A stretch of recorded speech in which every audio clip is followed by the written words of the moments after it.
Abu Ilyas TV. Kajian setengah jam bersama M. Fauzan. Tema: Kisah Amer bin Ish, Masjid Al-Ikhlas Lembur Gedong, Jumat. Teman-teman yang dirahmati Allah Subhanahu wa Ta'ala, kita akan menceritakan tentang sebuah superhero Islam yang sangat luar biasa. Mereka ini adalah penakluk negara Palestina, Mesir, dan Libya. Siapa sosok superhero Islam ini? Betul, kita akan menceritakan tentang kisahnya. Dengarkan baik-baik ya.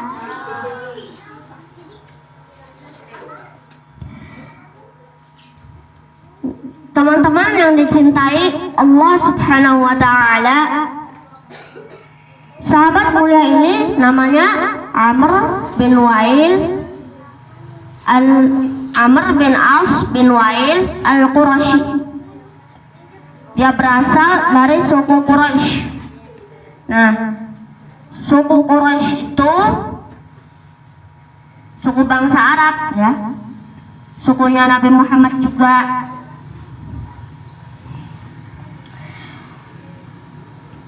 Tahu nggak sih? Ayahnya itu namanya As bin Wail. Dia adalah seorang tokoh terkenal di kota Mekah.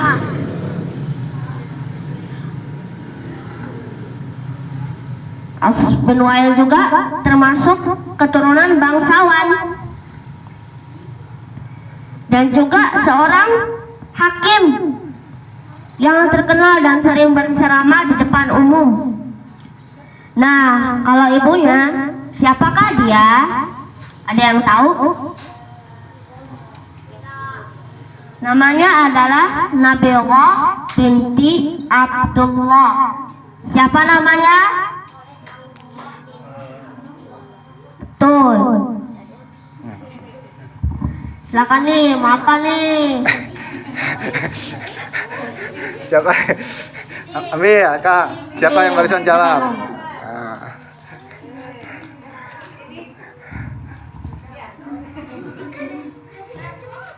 Tidak seperti ayahnya yang keturunan bangsawan.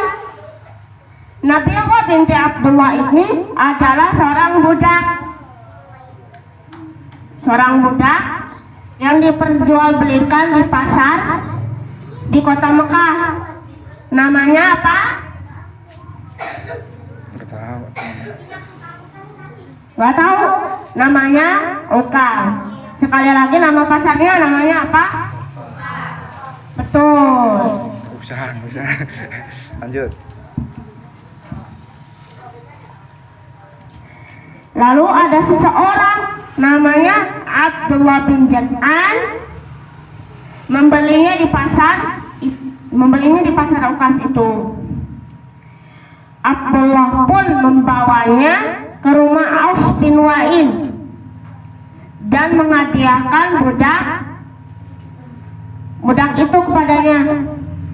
Kemudian As bin Wail itu menikahi Nabilah yang akhirnya melahirkan superhero Islam kita ini ya, Amr bin As.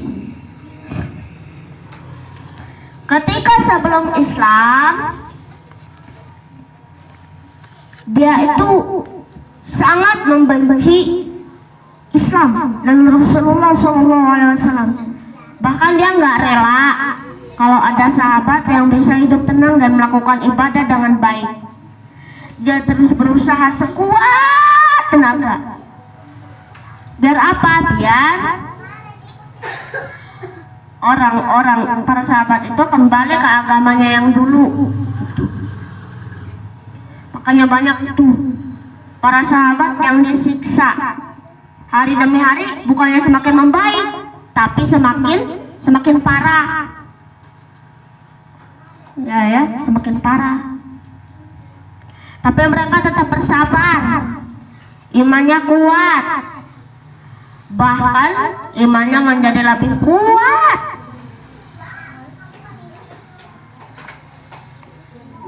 Nah, ketika hendak masuk Islam, nah siapa nih yang pernah baca kisah buku Perang Khandaq? Punya enggak? Enggak ya? Sama, belum punya juga.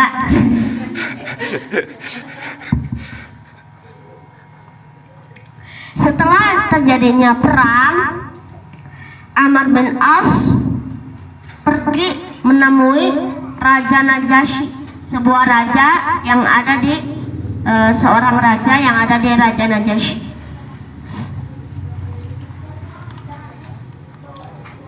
Sampai di kerajaan Habasyah, dia melihat seorang sahabat namanya Amr juga, Amr bin Umayyah ad-Damri radhiyallahu anhu.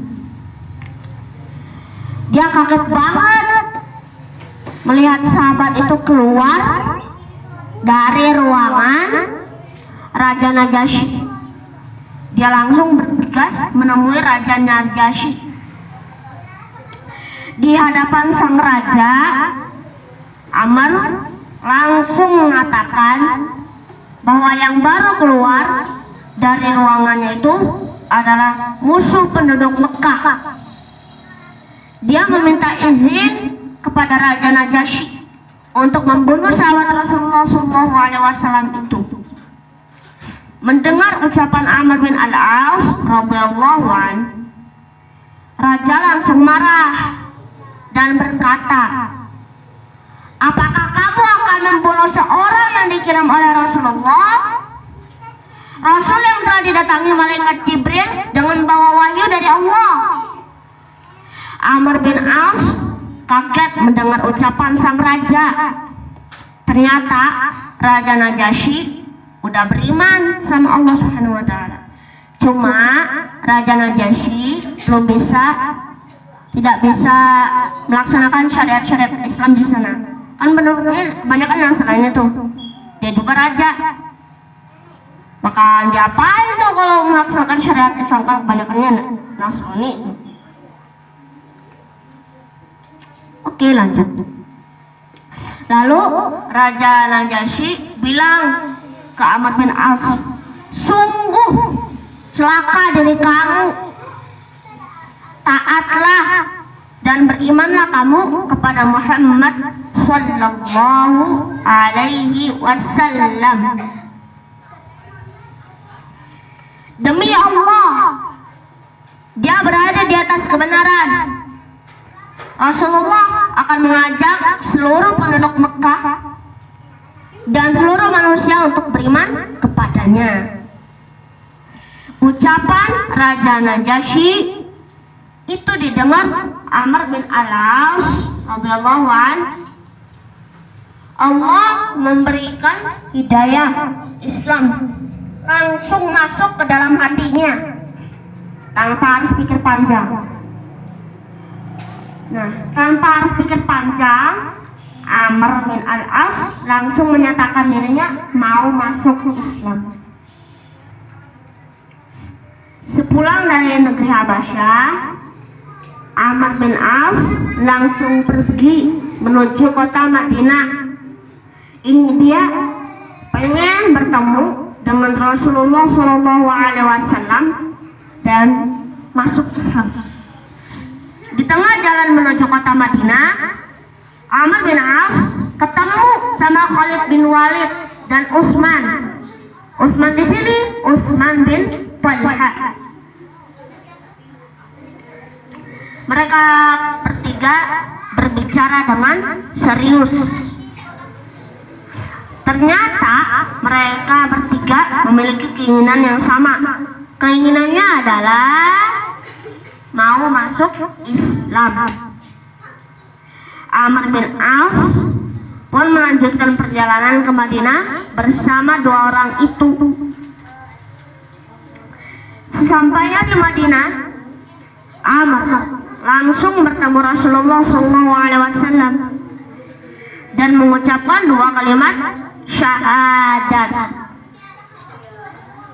Ya, gimana kalimat? Nah, dengerin ya.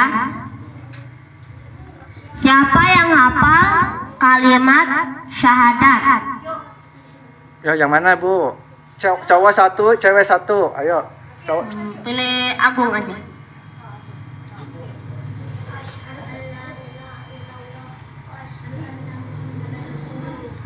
Oh, tuh, sih. Nih, Tadi ibu-ibunya siapa? Ibu-ibunya. Yang tadi siapa? Yang ahwatnya siapa? Sok siapa yang mau mangga. ngacung? Yang ngacung tadi siapa? Nanti Kak. Sok, Ah. berdiri. Berdiri aja di situ. Sok. Berdiri di situ. Sok, yang kencang suaranya. Mana nggak kedengeran? Yang keras. Buka maskernya. Buka maskernya.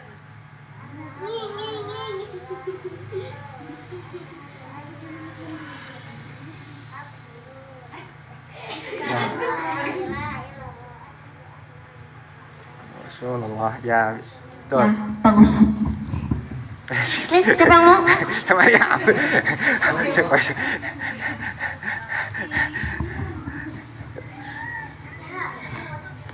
Lanjut. Setelah mengucapkan dua kalimat syahadat, Amr berkata kepada Rasulullah, "Wahai Rasulullah, doakanlah diriku agar Allah mengampuni dosa-dosaku yang telah lalu ketika memusuhi Isa dan Rasulullah Sallallahu Alaihi Wasallam." Rasulullah alaihi salatu wassalam bersabda, "Wahai Amr, sesungguhnya Islam menghapus dosa-dosamu yang telah lalu." Teman-teman yang dicintai Allah Subhanahu wa taala, Rasulullah itu pemimpin yang sangat hebat. Beliau sangat tahu kemampuan dan kelebihan masing-masing sahabatnya. Begitu pula dengan kecerdasan dan kepandaian yang dimiliki Amr bin As radhiyallahu anhu. Oleh karena itulah keislaman Amr membuat Rasulullah bangga dan senang karena Amr dikenal sebagai seorang pemberani. Walaupun dia baru masuk Islam, Rasulullah langsung memberinya kepercayaan kepadanya dan untuk memimpin pasukan dan menjadi komandan. Rasulullah mengutus Amr bin Al-As ke daerah Quba di negeri Syam.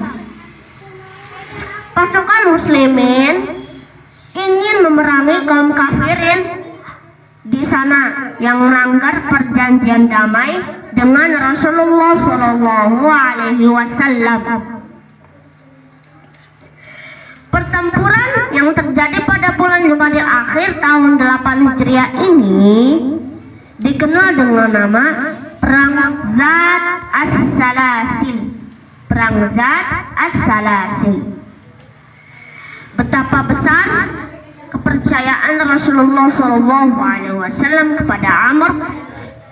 Padahal ada sahabat Rasulullah SAW yang jauh lebih mulia darinya dalam pasukan itu, seperti Khulafaur Rasyidin kita, Abu Bakar As-Siddiq dan Umar bin Al-Khattab radhiyallahu anhu. Nah, teman-teman yang dirahmati Allah Subhanahu wa taala, Rasulullah pernah memuji Amr bin Al-As. Beliau berkata, kedua putra As bin Wa'il, dua orang yang beriman kepada Allah dan Rasulnya. Beliau juga pernah memuji Amr bin Al-As dengan perkataannya, Amr bin As termasuk orang-orang Quraisy yang soleh. Itulah pujian Rasulullah kepada Amr bin As, seorang sahabat yang jelas-jelas dinyatakan sebagai seorang yang beriman dan soleh. Tentu saja ini pujian yang sangat besar dari Rasulullah SAW. Nah, teman-teman yang disayangi Allah Subhanahu wa Ta'ala, setelah Rasulullah Sallallahu Alaihi Wasallam wafat, para sahabat mengangkat Khalifah Rasyidin pertama kita, Abu Bakar As-Siddiq, sebagai Khalifah pertama. Semua itu seperti yang diperintahkan Rasulullah Sallallahu Alaihi Wasallam ketika beliau sakit. Abu Bakar diangkat sebagai khalifah pada bulan Rabiul Awal tahun 13 Hijriah. Setelah menjadi khalifah, muncul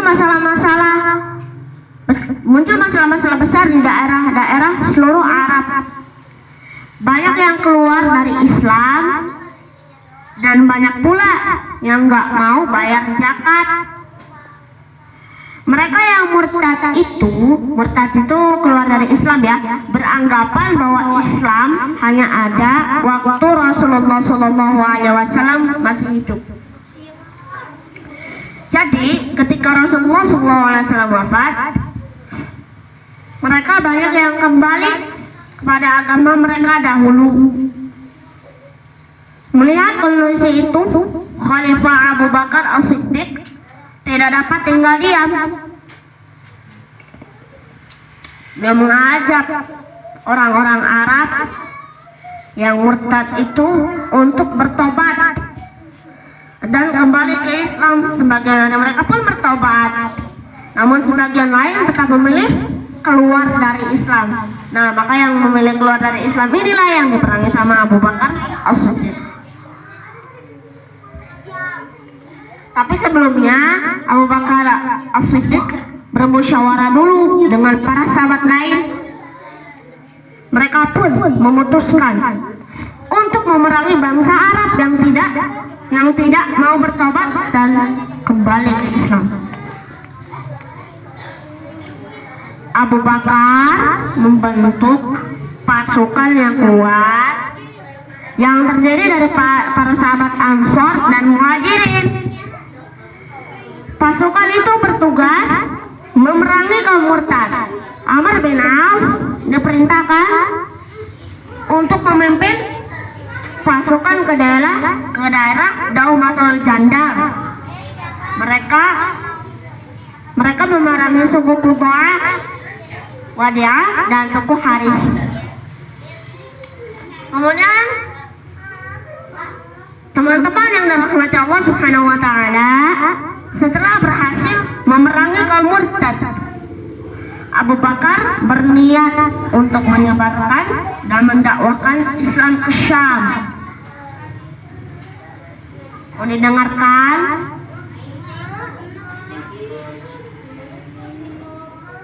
Pada waktu itu negeri Syam dijajah oleh kerajaan Romawi, orang Italia Romawi ya.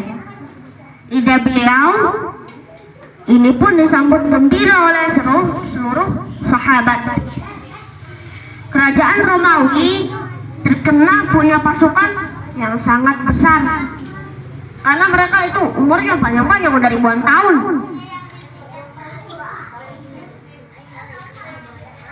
Oleh karena itu, Khalifah Abu Bakar mengirim surat kepada umat Islam yang ada di negeri Yaman.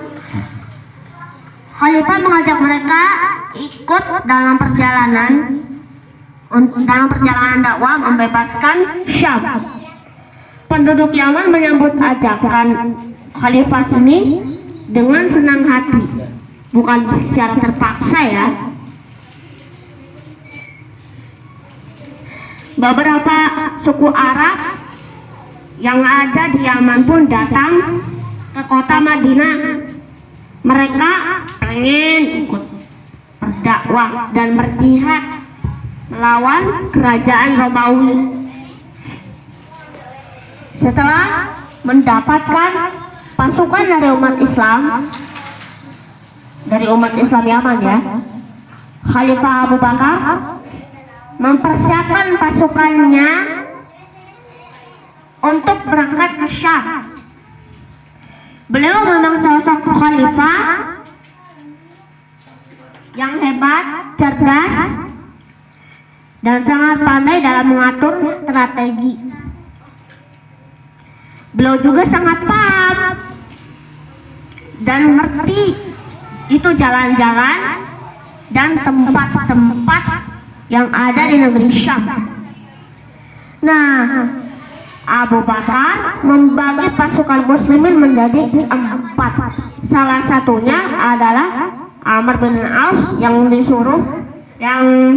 membawa sekitar 6.000 hingga 7.000 orang ke Palestina.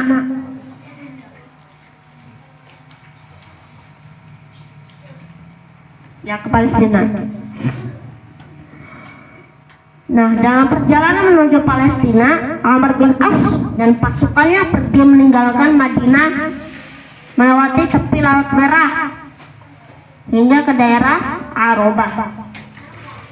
Di sana, Amr membentuk pasukan khusus berjumlah sekitar 1.000 orang. Banyak kan 1.000 orang?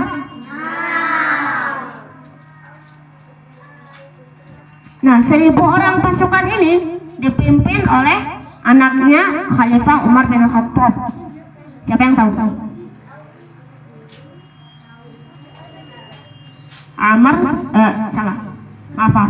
Abdullah bin Umar radhiyallahu anhu. Pasukan ini bertugas mengawasi kekuatan pasukan Romawi. Semua ini bertujuan untuk mengetahui kekuatan pasukan lawan agar dapat memerangi mereka dengan mudah.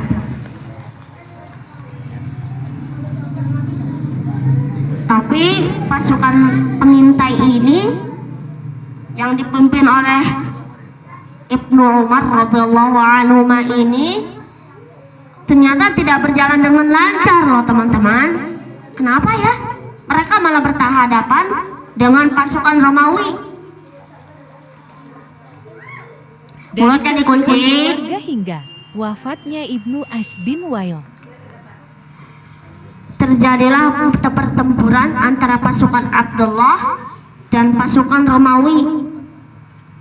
Dengan izin Allah, pasukan Abdullah bin Umar dengan mudah mengalahkan pasukan Romawi. Mereka berhasil menangkap beberapa orang pasukan Romawi. Para sandera itu berhasil menemui Amr bin As. Mereka ditanyakan dan dimintai keterangan tentang kekuatan pasukan Romawi. Melalui tawanan inilah Amr dapat mengetahui kekuatan musuh. Nah, setelah teman-teman yang dimuliakan Allah Subhanahu wa taala, mereka mengetahui berita kedatangan pasukan Amr bin As di Palestina. Pasukan Romawi menyusun rencana untuk menghancurkan pasukan Islam. Mereka takut Palestina jatuh ke tangan kaum muslimin. Oleh karena itu, mereka mengirimkan pasukan dalam jumlah yang sangat besar. Berapa? 100.000. Sementara pasukan muslimin cuma 6.000 hingga 7.000. Gak seimbang kan? Di perang ini terjadi di daerah Ajnadin atau Ajnadain. Mereka juga pasukannya juga nggak cuma dari darat, dari laut, iya. Pasukan Romawi ini dipimpin seorang komandan namanya Komkolar. Jumlah pasukan Komkolar ini mencapai 100.000 orang. Berapa orang? Udah terus aja. Jangan terus semua dibaca. Amr bin As dan pasukannya tahu kedatangan pasukan Romawi dengan jumlah pasukan yang sangat besar. Lalu apakah superhero Islam kita ini merasa takut? Oh iya, teman-teman sekalian, apakah kalian ingat gak berapa jumlah pasukan Amr? Ingat? Tadi berapa tadi? Bukan, itu pasukan Romawi. Pasukannya pasukan Amr. 6. Ya 6.000 sampai 7.000. So, kasih. Siapa yang mau nih? Kasih tadi yang jawab. Dimulai pukul 16. Disertai pertanyaan Masa, di awal, tengah, dan akhir kajian. Dipercepat aja, Kang. Kang. Jangan Ya semua tadi disebutkan 6.000 sampai 7.000. dipercepat aja, jangan semua dibaca. Ini udah ada dari kelas. Artinya pasukan Amr dan pasukan Romawi ini jumlahnya nggak seimbang. Lalu apa yang dilakukan Amr dan kaum muslimin lain ya dalam menghadapi pasukan Romawi? Dengerin aja ya. Sementara itu pasukan Islam lainnya seperti pasukan Syurahbil bin Hasanah radhiyallahu an, pasukan Abu Ubaidah bin Al-Jarrah, dan pasukan Yazid bin Abu Sufyan, kesemuanya dipimpin Khalid bin Walid atas perintah Khalifah Abu Bakar As-Siddiq. Pada tanggal 27 Jumadil Akhir tahun 13 Hijriah terjadilah pertempuran seru antara pasukan Islam dengan pasukan Romawi di daerah Ajnadain atau Ajnadin, ya di Palestina. Pertempuran ini termasuk pertempuran besar pertama yang terjadi di Syam. Kepemimpinan dalam pasukan Islam diserahkan kepada Khalid bin Al-Walid. Sebanyak 33.000 orang pasukan Islam melawan pasukan Romawi yang jumlahnya tadi 100.000 orang. Subhanallah, masih belum seimbang tuh tadi.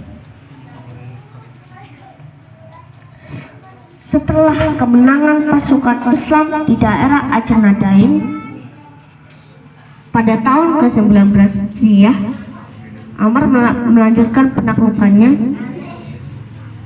di beberapa daerah di negeri Palestina. Kota demi kota berhasil ditaklukkan dan dibebaskan dari Romawi. Islam pun berhasil tersebar di Palestina. Baitul Maqdis yang menjadi kiblat pertama umat Islam juga berhasil ditaklukkan dan dikuasai pasukan Islam. Kita persingkat saja ya. Untuk menaklukkan negara Mesir, setelah berhasil menaklukkan dan menyebarkan Islam di Palestina, Amr bin Al-As meminta izin kepada Amirul Mukminin Umar bin Khattab untuk melanjutkan perjalanan dakwahnya.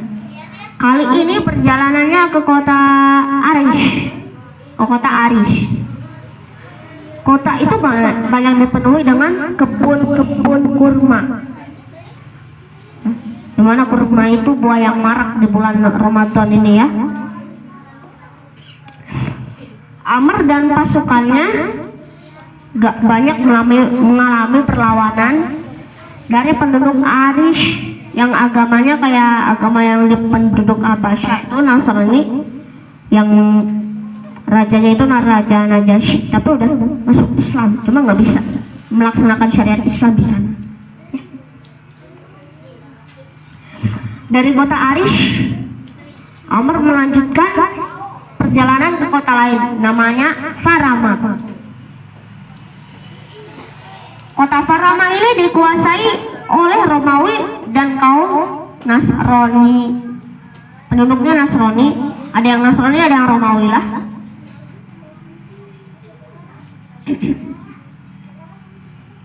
Amr mengepung kota itu selama 1 bulan penuh. Akhirnya pada tanggal 25 Rabiul Awal tahun 20 Hijriah, Amr berhasil menguasai kota Farama. Selanjutnya Amr mendapatkan kemenangan lagi di kota Kawasir, Kemudian juga Amr juga berhasil menaklukkan kota Balbis. Yang kota ini dikepung Amr selama 1 bulan. Nggak tahu ya, Allahu a'lam 1 bulan penuh atau 1 bulannya setengah-setengah lah. Pada bulan Jumadil Awal, kota ini juga berhasil dikuasai oleh pasukan Islam. Setelah mendapatkan kemenangan di kota itu, pasukan Amr melanjutkan perjalanan melalui kota Ainus Syam. Kemudian ke kota Umdanin. Yang jumlah pasukannya itu 4.000 orang ditambah pasukan Zubair bin Awam yang 4.000 orang. Jadi berapa? 4.000 tambah 4.000 berapa? 8.000. Ya, terus lanjut. Sekarang pasukan Amr bin Al-As bertambah jadi 8.000. Benar tuh kata semuanya, 8.000. Seluruh pasukannya menyiapkan diri untuk melawan pasukan Romawi yang jumlahnya lebih banyak lagi, 20.000 malah. Nah, singkat cerita akhirnya kota Ainus Syams dan kota Umdanin berhasil dikuasai oleh pasukan Islam. Kemenangan Amr dan pasukannya di Umdanin ditambah dengan kematian Raja Heraklius, Raja Romawi yang punya saudara Tazarik. Nanti kisahnya lain lagi ya. Kemudian juga beliau juga menguasai kota Babilonia. Kemudian menaklukkan lagi kota kedua di Iskandaria, Mesir, yang mana Khalifah Umar mengizinkan Amr untuk menaklukkan kota itu. Nah, pada tahun 21 Hijriah, Amr dan pasukannya pergi ke Iskandaria. Selama perjalanan, Amr melewati beberapa kota dan berhasil ditaklukkannya dengan mudah. Akhirnya setelah mendengar kemenangan di kota Iskandaria, Mesir, Umar bergembira dan sujud syukur kepada Allah. Kemudian penaklukan negara Libya. Negara Libya itu negara yang dekat dengan negara Mesir, bahkan cuma daratan doang. Setelah berhasil melakukan Mesir, Amr bin As meminta izin kepada Khalifah Umar bin Khattab untuk melanjutkan dakwah dan menyebarkan Islam ke negara Libya. Umar pun ngizinin. Kemudian juga kota pertama yang disinggahi Amr di Libya namanya kota Burqah, dan pasukan Islam menang di sana. Kemudian juga melanjutkan ke kota Tarablus, atau kalau sekarang mah namanya kota Tripoli. Kemudian pasukan Islam ini juga melewati beberapa kota. Contohnya kota Ajnabiyah. Penduduk Ajnabiyah dengan senang hati menerima Amr Lalu mereka semua masuk Islam. Ketika Amr tiba di kota Toropus, atau kalau sekarang mah namanya Tripoli ya, ternyata di sana ada benteng-benteng yang kuat dan kokoh. Kepunyaan siapa? Kepunyaan Romawi. Pasukan Amr bin Al-As berusaha memasuki benteng-benteng itu, namun mereka sedikit mengalami kesulitan. Agak susah menaklukkan kota Toropus ini, kalau bahasa kita mah ya. Akhirnya Amr mengepung benteng itu selama 1 bulan. Lalu pasukan Amr berhasil memasuki benteng itu dan terjadilah pertempuran dengan pasukan Romawi. Kemudian bagaimana? Siapa yang penasaran tentang meninggalnya Amr bin As? Ya, dengerin aja ya. Abdullah bin Amr bin As, yang anaknya Amr bin As ya, namanya juga Abdullah bin Amr bin As,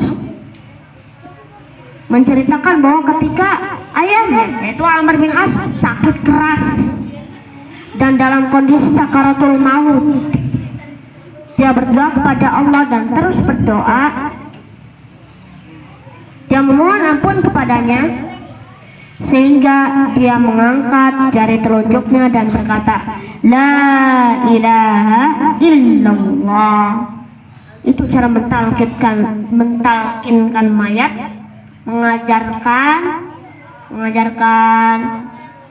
mengajarkan kalimat La ilaha illallah saat hendak wafat, saat sakaratul maut ya. Superhero Islam kita pun wafat dalam usia 80 tahun. 80 tahun lebih ya kalau disebutkan di sini. Sungguh besar jasa-jasa beliau bagi Islam yang sekarang tersebar di beberapa negara. Mudah-mudahan Allah meridai beliau ya. Amin. Sekarang pelajaran yang didapat nih. Pelajaran yang didapat yaitu bahwasanya Allah memberikan hidayah kepada siapapun yang Dia kehendaki dan memuliakan siapapun yang Dia kehendaki, seperti Amr bin Al-As yang dulunya sangat benci Islam dan bahkan ikut nyiksa kaum muslimin, akhirnya menjadi seorang sahabat yang mulia dengan keislamannya dan jasa-jasanya bagi Islam. Semoga Allah meridainya. Dan yang kedua, dosa sebelum masuk Islam diampuni oleh Allah apabila masuk Islam. Jadi kata Rasulullah tadi apa? Islam menghapus dosa-dosa yang telah lalu saat belum masuk Islam.